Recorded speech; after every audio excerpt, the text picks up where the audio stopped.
Hello, church. It's good to see you. It is a good day for a good day.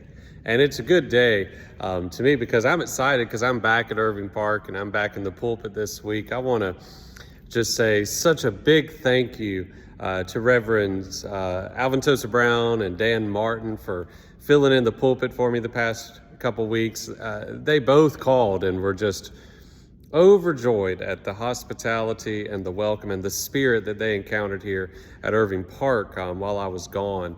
And I'm really thankful for all of you who were faithful to attend, who were faithful to help out, to step into places of leadership while I was out of the pulpit. Everything just went so smoothly, and nothing makes a pastor happier than being able to be away and know that that worship is still going on uninterrupted, and that the spirit and love of the church is alive and well. So I'm really thankful for that. And I'm thankful to have had such a good couple of weeks away. I wasn't really on vacation, but I was also not at work. It was somewhere in between. And so it was deeply restorative to me and deeply educational and meaningful, the things I was doing.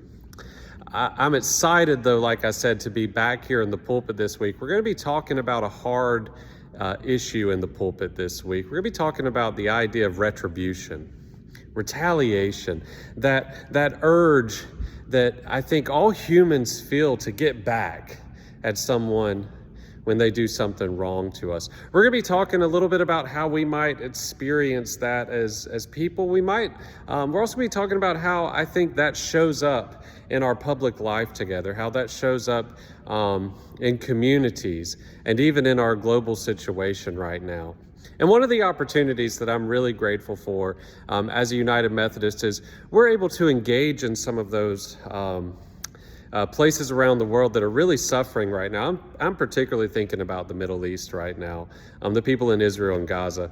And I'm so grateful that the United Methodist Church has in its structure this organization called the United Methodist Committee on Relief. Many of you know about UMCOR. Perhaps you've worked with them in the past. Perhaps you've done cleaning buckets with UMCOR. I know that we've made some significant donations to UMCOR's work this past year with hurricane relief. One of the things that's amazing about UMCOR that I think is really unique, when you give money to UMCOR, 100% of your dollar bills goes to boots on the ground work on bringing relief to people overseas. It's not overhead.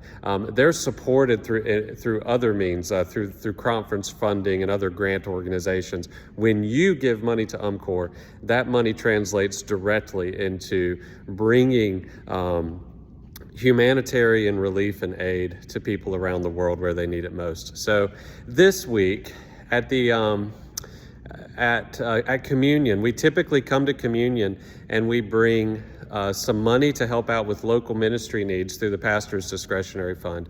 I've decided that this week, all the money that we raise at the communion altar this week is going to go to UMCOR's work. Right now, they are in Gaza. They are boots on the ground, helping bring just the most basic humanitarian relief, love to these people with food and medical care.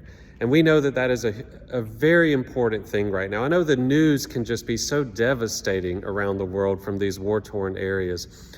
One of the things that gives me hope is there are people in these areas choosing to follow the love of Jesus Christ, to help other people who are in need, to leave their opinions behind. It's not about that. It's not about our interpretation of, political conflict and stuff like that. They are simply there to bring the love of Christ into some of the darkest areas of this world. And I'm proud that we will have an opportunity to let them know that they are not alone in that work this week.